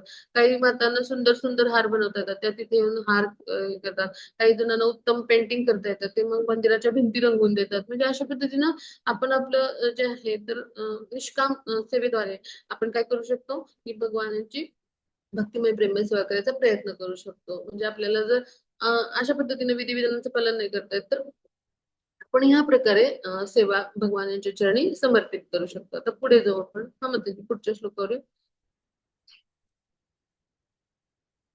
हा. आता आपण 9.27 मधला हा श्लोक पुन्हा एकदा त्याचं स्मरण करू. यत्करोषि यदश्नासि यज्जुहोषि ददासि यत्तपस्यसि कौन्तेय तत्कुरुष्व मदर्पणम्. म्हणजे आपण हे अभ्यासलं होतं पहा की तू जे काही कर्म करतोस, जे काही खातोस, जे काही हवन करतोस, जे काही दान देतोस, जे काही तप करतोस ते सगळं मला अर्पण कर. म्हणजे भगवानांच्यासाठी आपण जर आपण जे काही म्हणजे कर्तव्य कर्म करतो मग ते जर भगवान यांच्या कृपेनंच मला नोकरी व्यवसायामध्ये हे सगळं अर्थार्जन होत आहे, त्याचा काही भाग म्हणजे भगवानांचं जी फळं किंवा धनधान्य आपण सगळं आणलं आणि त्याचा प्रसाद बनवला अर्पण केला तर निश्चितच भगवान जे आहेत ते संतुष्ट होतील. मग आपण जे काही अन्न ग्रहण करतो ते भगवानांना अर्पण करून प्रसाद ग्रहण केला. जे काही यज्ञ करतोय तर भगवानांच्या संतुष्टीसाठी यज्ञ केला, आपण जप केला. किंवा जे काही दान करतो आपण तर ते आपण मग मंदिरांना मंदिर कार्यांना कृष्ण भावनामृताच्या प्रचार प्रसारासाठी दिलं म्हणजे अशा पद्धतीनं तर निश्चितच काय होईल आपली जी आहे तर म्हणजे ती आध्यात्मिक कर्म होतील किंवा कृष्ण कर्म होते. म्हणजे काही तप करतो म्हणजे काय ते आपण जे आहेत म्हणजे वेगवेगळ्या पद्धतीनं भगवानांची भक्तिमय प्रेममय सेवा करत असतो. मग त्यासाठी पहाटे उठू जप करू मग हे सगळ्या तपस्या आहेत आपल्या. मग हे सगळं भगवानांच्या म्हणजे जे आहे तर चरणी आपण अर्पण केलं तर निश्चितच काय होईल भगवानांची आपल्यावर कृपा होईल. तर पुढे जाऊ आपण. मग पुढच्या स्लाइडवर. हा मग ते इथं मंदिरातल्या वेगवेगळ्या सेवा आहेत पहा. जे मंदिरामध्ये वेगवेगळ्या सेवा असतात, पुष्प अलंकार सेवा आहेत, म्हणजे असे सुंदर सुंदर भगवानांचे जे म्हणजे विग्रहांना रोज वेगवेगळे जे पोशाख परिधान करतात ना, तर त्याच्यानुसार आदल्या दिवशी त्याला मॅचिंग होणारे जे आहेत ते पुष्पहार बनवले जातात पहा, मग ती सेवा असते. राजभोग म्हणजे भगवानांना वेगवेगळे भोग, म्हणजे प्रत्येक म्हणजे सकाळच्या भोग मध्ये 16 आयटम्स हवेत असं म्हणजे पुजारी मिनिस्ट्रीकडून हे सेट आहेत सगळे आपल्या धर्मशास्त्रांप्रमाणे वेदामध्ये कसं प्रयोजन आहे अनुसार भोग कसं असायला पाहिजे, काय काय असायला पाहिजे असं आहे. त्याच्यामध्ये उल्लेख आहे, मग त्यानुसार भोग असतात भगवान यांना. मग इथे चित्रात पहा, मग ही राजभोग म्हणजे सकाळचं भोग. मग भगवानांचं त्यानंतर काय असतं की वेगवेगळ्या म्हणजे सेवा आहेत पहा. भगवान यांची राजभोग सेवा आपण पाहिली. मग त्यानंतर जे आहेत ते अ, भगवान यांच्यासाठी म्हणजे जे आहेत तर ते चित्रात दाखवले पहा. धूप सेवा आहे. म्हणजे भगवानांची आरती किंवा धूप किंवा भगवान यांच्यासाठी दीप असतात. मग त्या संदर्भात म्हणजे तूप लागतं, वाती लागतात, म्हणजे असं सगळं. जसं विविध सेवांचा इथे उल्लेख आहे पहा. मग अशा विविध उत्सवांना विविध सेवा असतात, फेस्टिवल्स असतात त्यासाठी. आता रथयात्रा आहे, जन्माष्टमी आहे. त्यानुसार अशा विविध सेवा असतात. मग तेव्हा आपण दान करू शकतो, अर्पण करू शकतो आपण थोडीशी लक्ष्मी. तर त्याद्वारे आपल्याला काय होतं, तर भगवत कृपा प्राप्त होत असते. आता पुढे जाऊ आपण पुढच्या स्लाइडवर. मग आता 12.11 जे आहे तर याच्यामध्ये सकाम कर्मयोग जे आहे ते म्हणजे काहीतरी आपण म्हणजे कर्म म्हणजे सकाम कर्म म्हणजे काहीतरी अपेक्षा ठेवून आपण जेव्हा कर्म करतो तर त्यावेळेला काय होतं, तर भगवान काय म्हणतात, तथापि तू जर माझ्या भावनेने युक्त होऊन कर्म करण्यात असमर्थ असशील तर सर्व कर्मफळांचा त्याग करून कर्म करण्याचा आणि आत्मस्थित होण्याचा प्रयत्न कर. म्हणजे काय की इथं आपण समजून घेऊ की आता कसं होतं, काही भक्तांना सामाजिक कौटुंबिक किंवा धार्मिक बांधिलकीमुळे काही अडचणी असतात. काही जणांना घरातून विरोध असतो, कुटुंबियांकडून विरोध होऊ शकतो कृष्ण भावनेच्या कार्यामध्ये स्वतःला संलग्न करण्यासाठी. मग अशा वेळेला आपल्याला काय सांगितलंय की अशा समस्या असणाऱ्या व्यक्तींनी काय करायचं, कर्मफळांचा त्याग करायचा. म्हणजे म्हणजे कसं की अशा म्हणजे फळांचा त्याग केल्यामुळे काय होतं तर त्याचं आपण म्हणजे ते समजून घेऊ. म्हणजे काय की अशा कर्मफळांचा त्याग केल्यामुळे आपल्याला लाभ काय होतो, तर हळूहळू आपल्या आध्यात्मिक ज्ञानामध्ये उन्नती होते. म्हणजे काय की कृष्ण भावनामय कार्यामध्ये रुची नसलेला एखादा व्यक्ती असेल तर तो काय करतो, रुग्णालय बांधतो, सामाजिक संस्थांना दान देतो, अनाथालय बांधतो. म्हणजे आपल्या कष्टार्जित धनाचा तो त्याग करतो. म्हणजे म्हणजेच काय, कष्टार्जित कर्मफळांचा म्हणजे ते धन त्यागल्यामुळे त्याचं जे फळ मिळणार आहे त्याचा त्याने त्याग केला. मग त्या म्हणजे तसं कर्मफळांचा त्याग केल्यामुळे सुद्धा म्हणजे ह्या अभ्यासाने सुद्धा मनुष्याचं मन हळूहळू शुद्ध होत असतं. अशा शुद्ध मनाद्वारे कृष्ण भावना जाणणं शक्य होतं. म्हणजे अर्थात कृष्ण भावना ही कशावर अवलंबून नाहीये. कृष्ण भावना इतकी प्रभावी आहे की तिच्यामुळे मनुष्याचं सगळं मन शुद्ध होतं पहा. पण कृष्ण भावनेचा स्वीकार करण्यामध्ये जर अडचणी असते तर मग आपण कर्मफळांचा त्याग करायचा प्रयत्न करू शकतो. म्हणजे काय करायचं, तर काही लोक समाजसेवा करतात, काही लोक जाती सेवा करतात, काही लोक राष्ट्रसेवा करतात. म्हणजे मग काही लोक देशासाठी म्हणजे जे सैनिक आहेत ते प्राण अर्पण करतात. म्हणजे अशा पद्धतीनं त्याग करतात. म्हणजे काय की जेणेकरून मनुष्य जो आहे तो कधीतरी शुद्ध भगवत भक्ती मिळवू शकेल पहा. म्हणजे काय की जर आपण सत्कार्य करता अशा पद्धतीने त्याग करायला लागलो तर मनुष्याला कृष्ण कर्म आहे हे श्रेष्ठ कर्म आहे, सर्वश्रेष्ठ कर्म आहे असं जरी माहित नसलं तरी कर्मफळांचा त्याग करण्याचा यज्ञ त्यानं पहिल्यापासून केला असल्यामुळं त्याला कृष्ण आहे तर हेच कारण आहे समजल्यावर तो कृष्णांसाठी आपल्या भौतिक इच्छांचा त्याग करून कृष्णाच्या इंद्रियांना संतुष्ट करण्यासाठी कार्य करणं त्याला सोपं जातं पहा. म्हणजे तो लवकर भक्ती मार्गावरती अग्रेसर होऊ शकतो पहा, हा त्याचा लाभ आहे. आता पुढे जाऊ आपण. म्हणजे काम कर्मयोग याला म्हटलंय. मग आता पुढे जाऊ. मग आता हे पण शक्य नसेल तर आपण ज्ञान अर्जित करू शकतो आणि त्याद्वारे भगवत कृपा प्राप्त करू शकतो. म्हणजे काय की ते आपण जाणून घेऊ. श्रेयो हि त्यान अभ्यासात ज्ञानात ध्यानं विशिष्यते, ध्यानात कर्मफल त्यागात शांतीर अंतरम. तर ह्याच्यावरून आपण समजून घेऊ की तुला जर अभ्यास करणं शक्य नसेल तर तू ज्ञानाचं अनुशीलन करण्यात स्वतःला संलग्न कर. तथापि ज्ञानापेक्षा ध्यान श्रेष्ठ आहे आणि ध्यानापेक्षाही कर्मफळांचा त्याग श्रेष्ठ आहे. आणि अशा कर्मफल त्यागामुळे मनुष्याला मनशांती प्राप्त होते. म्हणजे काय म्हणलंय, त्यागात शांती अनंतरम. म्हणजे काय की म्हणजे त्याग केल्यामुळे काय होते तर आपल्याला त्यानंतर जे आहे ते शांती मिळू शकते. कशी मिळते तर इथे सांगितलंय पहा की जर आता आपल्याला अभ्यासाचं कुठलाच करणं शक्य नसेल तर ज्ञानाचं अनुशीलन करायचं. म्हणजे काय की शास्त्राच्या विधिविधानांचं पालन म्हणजे साधना भक्ती आणि भगवानांची प्रत्यक्ष भक्ती म्हणजे अनुराग, भगवानांच्या विषयी प्रत्यक्ष भक्तिमय सेवा, प्रत्यक्ष भक्तिमय प्रेममय सेवा हे पण शक्य नसेल. तर मग आता आपण काय करावं तर ज्ञानाचं अनुशीलन म्हणजे ज्ञान जे आहे ते भगवद्गीता आणि भागवतातून आपण उन्नत भक्तांकडून समजून घेणं याला म्हणायचं ज्ञानाचं अनुशीलन. मग हळूहळू ज्ञानाद्वारे आपण भगवानांना जाणू शकतो. मग क्रमाक्रमाने आपण ज्ञानाची परिणती ध्यानामध्ये होते म्हणजे ध्यान करायला लागतं भगवान यांच्यावर. मग हळूहळू भगवंतांना जाणू शकतो आपण. म्हणजे मग भक्तीमध्ये संलग्न नसेल एखादा व्यक्ती तर त्याला धारणा जी आहे ती करायला सांगितली जाते. म्हणजे काय की ह्याच्यावरून आपल्याला लक्षात येईल पहा म्हणजे काय की ध्यान जे आहे ते केल्यामुळे म्हणजे क्रमाक्रमाने ज्ञानामुळे काय होतं ध्यान स्तरावर जातो. ध्यानामुळे परमात्मा जो आहे भगवानांच्या तर त्याची अनुभूती परमात्मा स्तराची म्हणजे भगवत साक्षात्काराचा दुसरा टप्पा त्याची अनुभूती येते आणि मग पूर्ण पुरुषोत्तम भगवान यांच्या साक्षात्कार होतो अशी उन्नती होऊ शकते. म्हणजे अशा क्रमिक विधी जो आहे तर त्याचा किंवा प्रत्यक्ष विधीचा आपण स्वीकार करू शकतो. म्हणजे प्रत्यक्ष पद्धतीचा स्वीकार म्हणजे भगवानांची प्रत्यक्ष भक्तिमय प्रेममय सेवा आपल्याला प्रत्येकाला शक्य नाही. मग अशा वेळेला म्हणजे अप्रत्यक्ष पद्धती म्हणजे काहीच भक्ती न करण्यापेक्षा मग प्रत्यक्ष पद्धतीने केलेली चांगली हो की नाही. मग अर्जुनाला मात्र अप्रत्यक्ष विधीने सांगितलंय कारण तो पूर्वीपासूनच प्रेमाभक्तीमध्ये स्थित आहे. प्रत्यक्ष भगवत प्रेमामध्ये स्थित आहे. प्रत्यक्ष भगवानांची तो भक्तिमय प्रेममय सेवा करतो. म्हणजे भगवद्गीतेत सगळीकडे प्रत्यक्ष भगवानांची भक्तिमय प्रेममय सेवा करायला सांगितले पहा. म्हणजे सर्वांनी आपण काय केलं पाहिजे ह्या प्रत्यक्ष पद्धतीचा स्वीकार करायला हवा. श्रीकृष्णांना आपण शरण जायला हवं. मग हे त्याच्यातून सूचित करण्यात आलंय. मग इकडे आपण एक गोष्ट समजून घेऊ की इकडे ही फळवाली होती एक आणि ती फळं विकायला आली होती ना श्रीकृष्णांच्या घरासमोर आली. मग तिकडे गोकुळामध्ये मग त्यावेळेला तिने जे आहे तर म्हणजे ती कृष्णांच्या दारासमोर आली तेव्हा कृष्णांनी त्यांना पाहिलं. मग त्यांनी विचारलं मला हे आंबे देणार का मग ती म्हणाली ठीक आहे. मग तेव्हा कसं धान्य देऊन त्या बदल्यात फळं विकत घ्यायचे असं म्हणजे व्यापार चाले.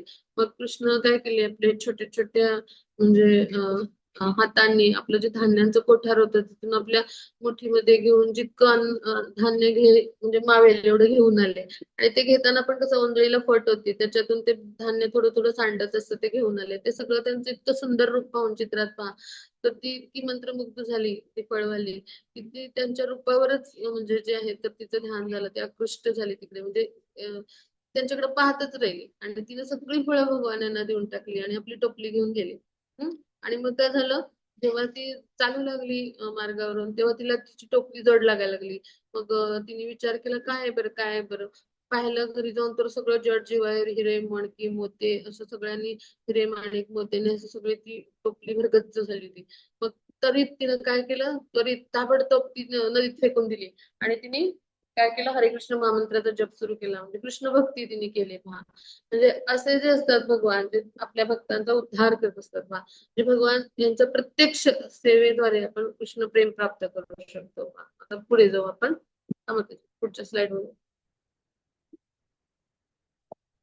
हा आता इथून पुढे 13 श्लोकापासून 20व्या श्लोकापर्यंत 20 श्लोक आहेत अध्यायामध्ये. तर इथून पुढे जे आहे ते प्रियाष्टक सुरू होतं. तर 12, 13, 14 या तिन्ही श्लोकांचा म्हणजे जो अर्थ आहे 13 आपण 12वा श्लोक अभ्यासला 13, 14 या श्लोकांचा अर्थ आपण समजून घेऊ. की जो जीवांचा द्वेष नाही करत सर्व आणि सर्व जीवांचा सुहृद मित्र आहे. जो मिथ्या अहंकारापासून मुक्त असून स्वतःला स्वामी समजत नाही जो सुखदुःखामध्ये समभाव राखतो. जो क्षमाशील सदैव तृप्त आत्मसंयमी आहे आणि आपले मन तथा बुद्धी माझ्यावरती स्थिर करून दृढ निश्चयाने भक्तिमय सेवेमध्ये संलग्न झालाय तो माझा भक्त मला अत्यंत प्रिय आहे भगवान म्हणतात. म्हणजे काय की असा जो भक्त आहे तो केवळ म्हणजे भक्तिमय प्रेममय सेवाच करतो आणि कुठल्याही परिस्थितीत तो विचलित नाही होत. कोणाचाही द्वेष नाही करत म्हणजे शत्रू जो आहे त्याच्याशी पण नाही वैर धरत. म्हणजे त्यावेळेला शत्रू जर एखादा त्याच्याशी शत्रुता करत असेल एखादा व्यक्ती शत्रुभावाने वागत असेल तो म्हणतो माझ्या पूर्वकर्मामुळेच हा माझ्याशी शत्रुत्व करतोय मग त्याला प्रतिकार करण्यापेक्षा सहनच केलेलं बरं असा विचार करतो.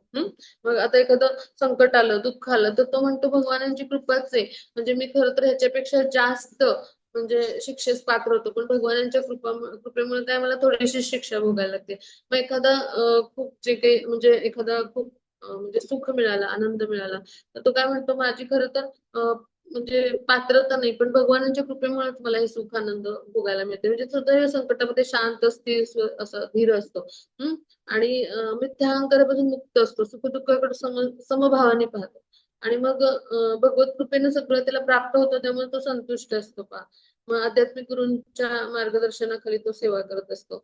मग कधी कधी म्हणजे श्रीकृष्णांची सेवा करत असताना अपयश आलं तर तो बिलकुल म्हणजे व्यथित होत नाही, पण तो काय करतो उत्साहाने आणि धैर्याने पुन्हा पुन्हा सेवा करत असतो. म्हणजे भगवान यांच्या जे आहेत तर भक्तिमय प्रेमय सेवेमध्ये जे आहेत तर गुरूंच्या मार्गदर्शनाद्वारे सदैव तो जे आहे ते दृढ निश्चयाने म्हणजे सेवा करत असतो. आणि सगळ्या विधिविधानांचं पालन करून एक आदर्श प्रस्थापित करतो आचरणात. मग असा भक्त आहे तर तो मला अत्यंत प्रिय आहे असं भगवान म्हणतात. म्हणजे कृष्ण भावनामुळे त्याच्या कर्मामुळे भगवान सदैव प्रसन्न असतात. मग इकडे पहा ह्या भक्तामध्ये म्हणजे सुदामा जो आहे तर असा भगवान यांचा उच्च कोटीचा भक्त आहे. म्हणजे ब्राह्मण होता गरीब तो, पण त्यांनी शास्त्राच्या विधिविधानांचं पालन केलं पहा. म्हणजे भगवान यांना भेटायला तो गेला तिकडे. मग त्याच्या पत्नीने सांगितलं की तिकडे जाऊन त्यांच्याकडून एवढे द्वारकेचे राजे आहेत तुमचे मित्र, थोडस धन घेऊन या आपल्याकडे खूप गरीबी आहे. तर मग तो गेला, पण तो मनातली इच्छा नाही बोलू शकला. कारण म्हणजे काय की भगवान जे आहेत तर त्यांना पाहूनच संतुष्ट होतात भक्त. भगवानांचं फक्त दर्शन, भगवानांची सेवा त्यांनीच संतुष्ट होत असतात भक्त. मग त्यांनी काहीच नाही मागितलं, पण भगवानांनी जाणलं त्याच्या अंतर्यामीचा भाव. आणि ते जेव्हा पोचले आपल्या घरी सुदामा, तेव्हा त्यांनी पाहिलं की एक राजवाडा आणि एक सुंदर स्त्री आहे. आपली झोपडी तिथे नव्हतीच. मग त्यांनी पाहिलं, मग तेव्हा त्यांना समजलं की भगवान यांनी आपल्यावर अशा पद्धतीने कृपा केली. म्हणजे भगवान अंतर्यामी आहेत, भगवान जाणतात सगळं. अशा पद्धतीने त्यांनी सुदामांच्या वरती कृपा केली. आता पुढे जाऊ आपण. त्याच्या पुढच्या श्लोकावर. मग इकडे आपण समजून घेऊ की ज्यांच्यामुळे कोणी उद्विग्न होत नाही आणि जो इतर कोणामुळे उद्विग्न होत नाही, तो हर्ष, दुःख, भय, चिंता यामध्ये समभाव राखतो, तो मला अत्यंत प्रिय आहे. म्हणजे काय की या श्लोकामध्ये भगवान आणखी म्हणजे गुण कुठले असतात भक्तामध्ये तर त्याचं वर्णन करतात. म्हणजे भक्त जे आहेत तर ते कष्ट, चिंता, भय असं म्हणजे असंतोष असं काही भक्तांना नसतं. म्हणजे भक्त म्हणजे सर्वांच्या प्रती इतके दयाळू, इतके कृपण असतात की दुसऱ्याला कधी ते कष्ट, त्रास असं काही होईल असं काही करतच नाही. आणि त्याच वेळी इतर जे लोक असतात म्हणजे भक्त आहेत समाजातले इतर जे लोक आहेत ते भक्तांना जर त्रास द्यायचा प्रयत्न त्यांनी केला तर ते अशा गोष्टींनी उद्विग्न होत नाहीत, विचलित होत नाहीत. का तर भगवानांच्या कृपामुळे. आणि साधनेचं बळ असं असतं म्हणजे रोज जॉब करायचं किंवा भगवानांची सेवा करायची असे जे त्यांचे प्रयत्न होत असतात साधनेचे, भक्ती सेवेचे, त्यामुळे तो इतका प्रगत झालेला असतो, ते बळ इतकं कार्यरत असतं.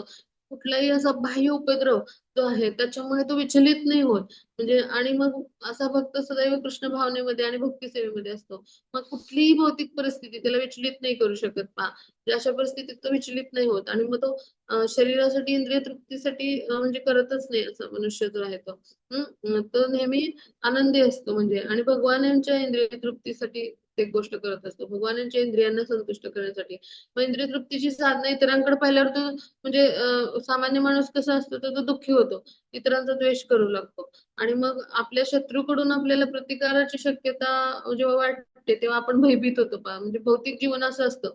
मग त्यावेळेला तो यशस्वीपणे काही करत नाही, मग दुःखी होतो. पण असं काही नसतंच भक्ताच्या जीवनामध्ये. तो ह्या सगळ्या विकारांच्या पलीकडे गेलेला असतो आणि कृष्णांना असा भक्त प्रिय असतो. मग ह्याचं उदाहरण म्हणजे पहा इकडे चित्रकेतू महाराजांची गोष्ट आहे. की चित्रकेतू महाराज हे इथं पुष्पक विमानातून ते येत होते. मग तिकडं त्यांनी पाहिलं की त्या वनामध्ये जे आहे तर तिकडे दंडकारण्यामध्ये भगवान शिव जे आहेत ते आपल्या म्हणजे मांडीवरती माता पार्वतींना घेऊन बसलेले होते. आणि ऋषी मुनींना शिव सोबत चर्चा करत होते, म्हणजे सत्संग चालू होता, कथा करत होते ते. नेहमी ते हरिकथा करत असतात. तर त्यावेळेला अ, ज्या पार्वती मैया आहेत त्यांना जे भगवान शिवजींच्या मांडीवर पाहून चित्रकेतू राजा आहेत तर ते म्हणजे त्यांनी काय केलं, स्मित केलं, हसले ते. मग खरं तर ते उच्च कोटीचे चित्रकेतू महाराज हे भक्त आहेत, भगवत भक्त आहेत बरं का. मग त्यावेळेला पार्वती मैया जे आहेत तर त्यांना असं वाटलं की त्या म्हणजे भगवान शिवजींच्या म्हणजे मांडीवरती बसलेत म्हणून त्या आपल्याला हसले. मग त्यांनी क्रोधित होऊन शाप दिला की पुढच्या जन्मी तू असुर होशील म्हणून. पण खरं तर म्हणजे ते तर बघतायत आणि त्यांचा असा कुठला उद्देश नव्हता. पण त्यांनी खरं तर म्हणजे पार्वती मैयाने अशा पद्धतीचा शाप दिल्यावर ते म्हणजे त्याच्याहून काय म्हणू शक्तिशाली असा कुठला तरी म्हणजे शाप प्राप्त करू शकत होते किंवा त्यांच्यामध्ये इतकं सामर्थ्य होतं, योग सामर्थ्य म्हणजे योगबळ साधनेचं बळ होतं, की त्यांना पण उलटा म्हणजे उलटा शाप देता आला असता. पण त्यांनी असं काहीच नाही केलं. भगवत भक्त जे असतात ते भगवत प्रसाद म्हणजे भगवत कृपा म्हणून सगळं काही म्हणजे जे आहेत तर ते स्वीकार करतात. आणि मग त्यांनी म्हणजे ते स्वीकारलं जशी कृष्णाची इच्छा म्हणून आणि ते जे आहेत तर ते वृत्रासुर बनले आणि मग त्यांनी त्यांचा इंद्राने वध केला पहा म्हणजे भगवानांची कृपा झाली त्यांच्यावर म्हणजे उच्च कोटीचे ते भक्त होते. वृत्रासुराच्या खूप सुंदर प्रार्थना आहेत भागवतामध्ये. म्हणजे काय की याच्यावरून समजून घेऊ की सगळ्या विकारांच्या पलीकडे गेलेला असा भगवत भक्त असतो की जसे चित्रकेतू महाराज होते. आता पुढच्या स्लाइडला येऊ आपण.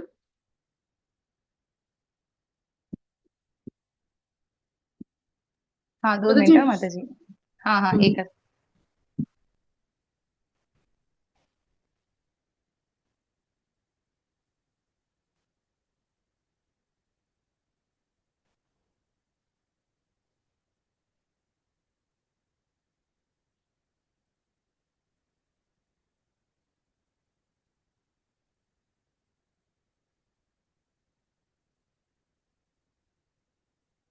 त्याच्या पुढे मत पुढे पुढे पुढे हा अजून पुढे हा इथे इथे हा बस हा इथेच हा. मग आता आपण समजून घेऊ की आता सुदामाची गोष्ट आपण जी आहे तर हे 12.16 मध्ये म्हणजे ती पुन्हा समजून घेऊ की जो माझा भक्त साधारण दैनंदिन क्रियेवर अवलंबून असतो तो शुद्ध कुशल चिंतारहित दुःखयुक्त आणि कोणतेही फळ प्राप्त करण्यासाठी मत प्रयास करीत नाही तुम्हाला अत्यंत प्रिय आहे म्हणजे सुदामाने काय केलं की भगवान यांच्याकडून काही प्राप्त बेसिक करण्यासाठी दो। ते गेलेले आहेत भगवानांना भेटायला तर त्यांनी काय केलं भगवान यांची एक कृपा टाइम दो।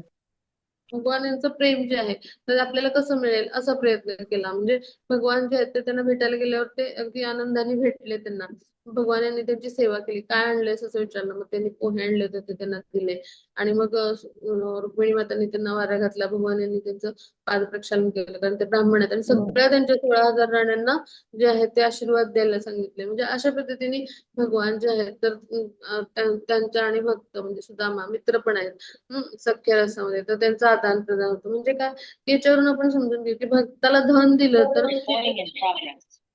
मग त्याची माईकवर लक्ष ठेवूया हरे कृष्ण हरे कृष्ण हा तर आपल्याला धन जरी मिळालं तरी तो म्हणजे मिळणार असेल तरी सुद्धा तो मिळवण्यासाठी धडपड नाही करत म्हणजे भगवत कृपेनं जर त्याला आपोआपच धनप्राप्ती झाली तरी त्याने तो हुरळून सुद्धा नाही जात की जसं सुदामा मग स्वाभाविकता म्हणजे जे आहे तर भक्त जो आहे तर तो काय करत असतो तर त्याला समजा धनप्राप्ती झाली तर तो भगवत सेवेसाठीच तो अर्पित करतो म्हणजे मग भक्ताला दिवसभरातून म्हणजे 3 वेळा स्नान करायचं साधना करायची असं म्हणजे अंतर्बाह्य तो पवित्र राहायचा प्रयत्न करत असतो मग जीवनामध्ये म्हणजे सगळी जी कर्म आहेत तर त्या बाबतीत तो दक्ष असतो म्हणजे वैदिक शास्त्रांचा म्हणजे जो अभ्यास तो त्याचा झालेला असतो त्याच्यावर दृढ विश्वास असतो त्याचा हम्म मग तो सामाजिक स्तरावर म्हणजे असं कुठल्या राजकारणात भाग न घेता तिथे एखाद्या पक्षाची बाजू बिजू असं काही घेत नाही आणि त्यामुळे तो सदैव चिंतामुक्त असतो सगळी उपाधी म्हणजे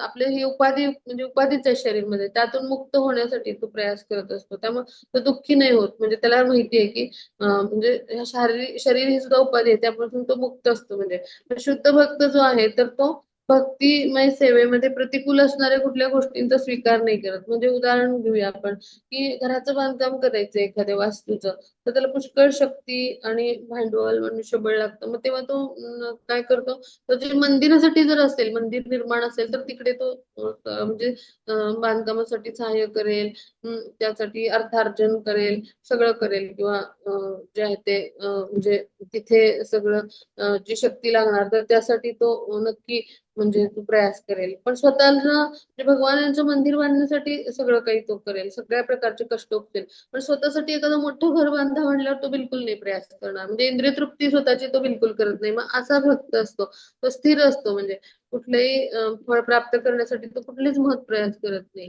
म्हणजे अशा पद्धतीने जो कार्य करतो तर तो भक्त भगवान यांना प्रिय असतो पहा इथे आपण हा भाग एकदा समजून घेतला. सनातन गोस्वामींचं पण असंच उदाहरण आहे पहा.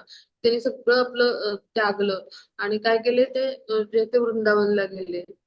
आणि मग तिथे त्यांनी जे आहे ते प्रत्येक वृक्षाखाली एका वृक्षाखाली ते एक रात्र थांबायचे पहा. अशा पद्धतीनं ते म्हणजे वृंदावनमध्ये जे आहे ते वनामध्ये फिरत असत आणि तिथे त्यांनी भगवान श्री चैतन्य यांनी सांगितलेलं जे कार्य आहे ते पार पाडलं. म्हणजे तिथे विग्रहांची प्राणप्रतिष्ठा केली. त्यानंतर प्रचार कार्य केलं. म्हणजे वैष्णव जे आहेत ते सदाचाराचं वरती म्हणजे जे आहे ते त्यांनी भर दिला. भक्त निर्माण केले. भक्तांचा संप्रदाय निर्माण केला. हरे कृष्ण म्हणजे जे आहे तर महामंत्राचा प्रचार प्रसार केला. म्हणजे असे अनेक कार्य त्यांनी केले. तर आता इथे आपण जे आहे तर प्रल्हाद महाराजांचं उदाहरण जे आहे ते 12.17 अनन्या मध्ये अभ्यासणार एक आहोत. मग त्याची माईक म्यूट ठेवा ना तुमचा. हरे कृष्ण. तर आता आपण हो हो हो. समजून ते 12.17 जो श्लोक आहे तर त्यामध्ये भगवान काय सांगतात ते आपण समजून घेणार आहोत. की जो हर्षितही होत नाही आणि दुःखही करीत नाही, शोकही करत नाही किंवा आकांक्षाही करीत नाही आणि ज्याने शुभाशुभ गोष्टींचा त्याग केलाय असं भक्त मला अत्यंत प्रिय आहे. म्हणजे काय की भौतिक लाभामुळे शुद्ध भक्त कधी आनंदी होत नाही आणि दुःखी होत नाही. आणि म्हणजे पहा की म्हणजे खूप सारे भक्त आपल्याला मिळावेत म्हणून असा आचार्य कधी उत्साही नसतो किंवा आपल्याकडची अतिप्रिय वस्तू गमावली म्हणून तो शोकही करत नाही पहा. म्हणजे अशा सगळ्या शुभाशुभ परिणामांच्या तो पलीकडे गेलेला असतो आणि भगवानांच्या संतुष्टीसाठी सगळी संकट सहन करतो. म्हणजे भक्त प्रल्हादांचं उदाहरण आहे पहा. म्हणजे त्या हिरण्यकश्यपू यांनी जे आहे ते हत्तींच्या पायी ठेवलं. मग त्यावेळेला त्यांनी काय केलं की काय विचार केला की भगवान यांचे जे आहेत म्हणजे समुद्र मंथनातून आलेले जे ऐरावत आहेत म्हणजे भगवान यांचंच ते रूप आहे असा विचार केला. भगवान यांच्या विभूतीमुळे आपण अभ्यासलं पहा. तर म्हणजे जे ऐरावत हत्ती आहे तो भगवान यांचंच रूप आहे. भगवान म्हणतात हत्तीमध्ये ऐरावत म्हणजे मी आहे. मग भगवान यांना म्हणजे यांचं ते पवित्र नाम घेतच राहिले. मग त्यांना विषारी सापांच्या गुहेत सोडलं. मग भगवान यांचे अनंत शेषे रूपच आहे. म्हणजे आणि नागामध्ये वासुकी म्हणजे मी स्वतः आहे भगवान म्हणतात. मग त्याद्वारे त्यांनी भगवान यांच्या त्या रूपावर ध्यान केलं. मग त्यांना जे आहे तर ते कड्यावरून खाली लोटलं. मग तेव्हा त्यांनी विचार केला की म्हणजे उंच आणि अचल म्हणजे असे अचल गोष्टीमध्ये अचल गोष्टीमध्ये म्हणजे हिमालय म्हणजे भगवान स्वतः आहेत. मग अशा पद्धतीने त्यांनी प्रत्येक गोष्टीमध्ये भगवान यांना पाहिलं पहा. मग ज्या वेळेला अशा पद्धतीनं अविचलित राहून त्यांनी भगवान यांचं नाम घेतलं तर त्यावेळेला जे आहे ते म्हणजे भगवान यांनी मग स्वतः अनारसे भगवान यांच्या रूपात येऊन त्यांचा उद्धार केला. म्हणजे काय की अशी सगळी संकट सोसत असतो एखादा भक्त. असा जो भक्त असतो तो कृष्णांना प्रिय असतो. तर पुढे जाऊ आपण आमच्या शेवटच्या श्लोकावर येऊ.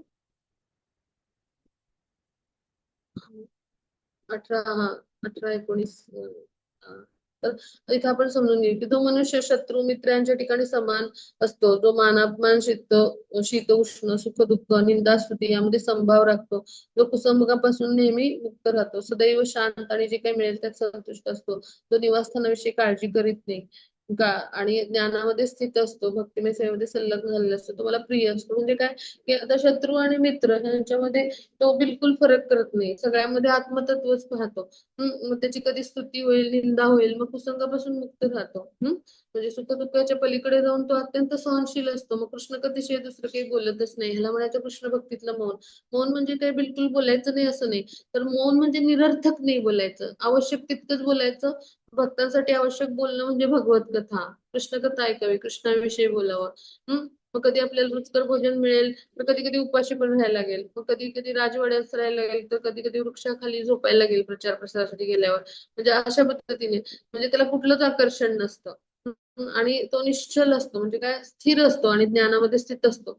आणि हे सगळे जे गुण आहेत तर हे जर आपण प्राप्त केले तर निश्चितच म्हणजे आपण कृष्ण कृपा प्राप्त करू. म्हणजे काय सद्गुण प्राप्त केल्यावर ना मनुष्य जो आहे तो शुद्ध भक्त नाही होणार. मग आपल्या म्हणजे आपल्या सगळ्यांना जे आहे तर शुद्ध भक्त जर बनायचे भगवानांचे तर आपण हे सद्गुण अंगी येतील ह्यासाठी आपण आधी प्रयत्न करणं आवश्यक आहे. आणि मग सद्गुण कशी येतील तर कृष्णांची भक्तिमय प्रेममय सेवा केल्याद्वारे. मग आपल्यामध्ये हे सद्गुण विकसित होतात. म्हणून आपण सेवा करणं आवश्यक आहे. आपल्या हृदयाची शुद्धी होते आणि आपल्यामध्ये सद्गुण विकसित होतात. मग इकडे महाराज अंबरीश असे शुद्ध भक्त होते बा. त्यांच्याकडे एकदा दुर्वास मुनी आले आणि मग एकादशीचं म्हणजे जो आहे तो पाळणा संपणार होता त्या व्रताचा. काल एकादशी झाली ना, तर दुसऱ्या दिवशी ते व्रत संपणार असतं. मग त्यावेळेला द्वादशीला त्यावेळेला ते आले. मग ते स्नानाला गेले दुर्वास ऋषी आणि मग त्यांच्यासाठी ते थांबले प्रसाद ग्रहण करायला, पण ते वेळेत आलेच नाही. मग ते जो एकादशीचा पारणाचा वेळ असतो तो संपणार होता, म्हणून त्यांनी काय केलं, पाणी पिऊन म्हणजे पुरोहितांचा सल्ला घेतला, राजे पुरोहितांचा, आणि पाणी पिऊन ते व्रत आहे तर त्याच काय केलं तर उद्यापन केलं. मग ते पाहिलं दुर्वास मुनी खूप रागीट होते सुरुवातीला, म्हणजे आहेत त्यासाठीच ते प्रसिद्ध आहेत, खूप ते लगेच क्रोधित होतात. मग त्यांनी काय केलं, आपल्या जटेतून एक जी राक्षसी आहे तर कृत्या नावाची निर्माण केली आणि माझा अपमान केला म्हणून अमरीश राजावरती सोडले त्याला मारण्यासाठी. मग हा म्हणजे अशा पद्धतीचं दुष्कृत्य भगवानांना बिलकुल आवडलं नाही. सुदर्शन चक्र जे आहे तर भगवान यांच्याकडून सुदर्शन चक्र जे आहे तर ते आलं आणि त्यांचा पाठलाग करायला लागला. मग अनेक लोकांमध्ये ग्रह लोकांमध्ये ते फिरले त्याच्यापासून बचाव करण्यासाठी, पण ते काही त्याचं पाठ म्हणजे दुर्वास मुनींची पाठ काही ते सोडायचं ना, पाठलागच करत राहिलं. मग ते जे ते ब्रह्माजींकडे गेले.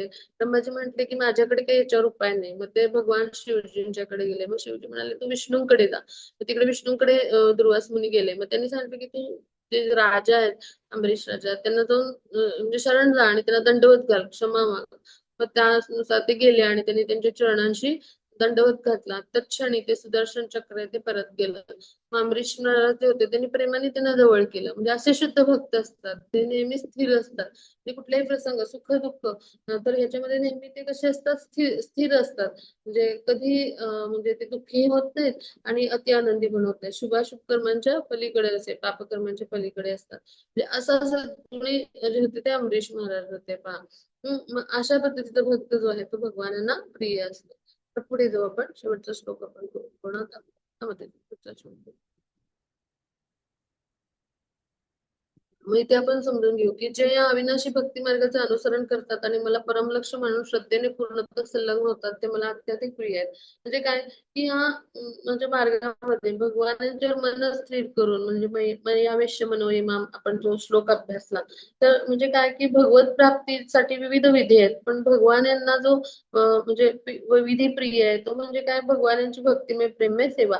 मग निर्विशेष मार्गामध्ये काय आहे की ती आंशिक अनुभूती आहे. म्हणून भगवानांच्या प्रत्यक्ष सेवेमध्ये जर संलग्न झाला कोणी तर तो सर्वश्रेष्ठ आहे. म्हणजे भक्तिमय सेवा हा सर्वोत्तम मार्ग आहे पहा. व त्याद्वारे आपल्याला मनुष्य म्हणजे अशा सत्संगामध्ये जाऊन भक्तांच्या आपल्याला भगवान यांच्याविषयी आसक्ती निर्माण होईल.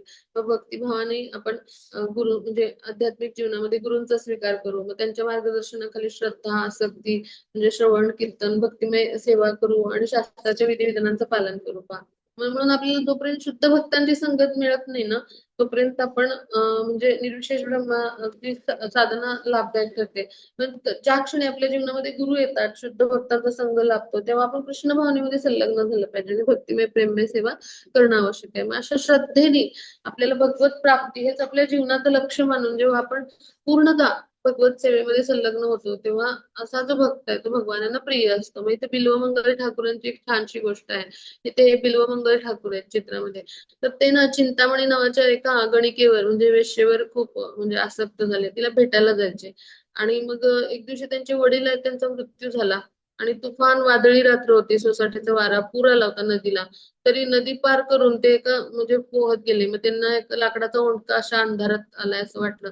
तर ते प्रेताला म्हणजे ते वडिलांचंच प्रेत असं तर त्याला धरून ते पोहून गेले. नदी पार करून. मग त्या वेश्येच्या घरी गेले तर तिकडे म्हणजे तिच्या खोलीमध्ये जायला त्यांना असा एक दोर दिसला टांगलेला. तर त्या दोराला धरून चढून ते गेले. तर तिने पाहिलं ते जेव्हा गेले तेव्हा तर तो मोठा सर्प होता. मग ती म्हणाली इतकी माझ्यावर म्हणजे माझ्यासारख्या हाडामासाच्या देहावर इतकं आसक्त होण्यापेक्षा थोडीशी आसक्ती कृष्णाविषयी तुम्ही निर्माण केलीत तर निश्चितच त्यावेळी कृष्ण कृपा होईल. मग त्यामुळे त्यांचे डोळे उघडले. म्हणजे ते म्हणजे त्याचे जे बोल होते ते हृदयापर्यंत गेले त्यांच्या. मग त्यांनी ठरवलं की आता म्हणजे कृष्णांची आपण भक्ती करायची. त्यांनी ही सगळी सुख त्यागली आणि ते आता वृंदावनचा म्हणजे जो मार्ग आहे तो त्यांनी धरला.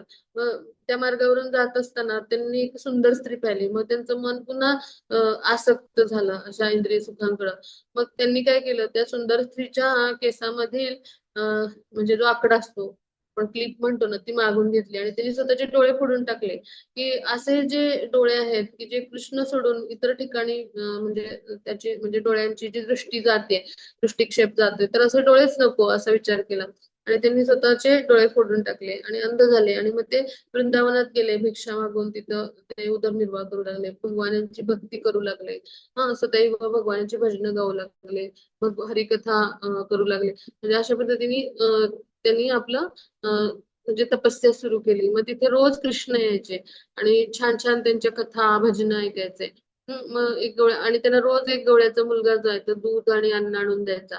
मग एक दिवशी त्यांनी सुंदर बासरी वाजवली. मग त्यांना कळलं हा गवळ्याचा मुलगा नाही आहे, हे स्वतः कृष्ण आहेत पहा. आणि मग त्यांना खूप आनंद झाला. म्हणजे अशी कृष्णाने त्यांच्यावर कृपा केली. त्यांच्या जीवनामध्ये चिंतामणीच्या माध्यमातून गुरुंनीच कार्य केलं होतं. गुरुतत्व अशा पद्धतीने कार्य करतं पहा कुठल्या ना कुठल्या रूपात. मग ही गुरूंची योजना होती त्यांच्या. मग अशा पद्धतीने ते उत्तम भक्त बनले आणि त्यांनी कृष्ण कर्णामृत नावाची खूप सुंदर रचना केली की ज्याच्या लिखित नंतर चैतन्य महाप्रभूंना मिळालं आणि त्यांनी त्यांचं खूप गुणगान केलं होतं. म्हणजे असे सुंदर भक्त जे आहेत ते बिल्वमंगल ठाकूर होऊन गेले. म्हणजे असे जे भगवानांच्या म्हणजे भगवत प्राप्ती हेच आपल्या जीवनाचं लक्ष्य मानून त्यांच्या सेवेमध्ये संलग्न होतात. मग ते भगवानांना प्रिय असतात. इकडे आपला अध्याय संपला. कोणाला काही शंका असतील तर आपण विचारू. हरे कृष्ण. हाँ माताजी, कृष्णा माताजी, आप रिकॉर्डिंग स्टॉप कर सकते हो. हरे कृष्ण.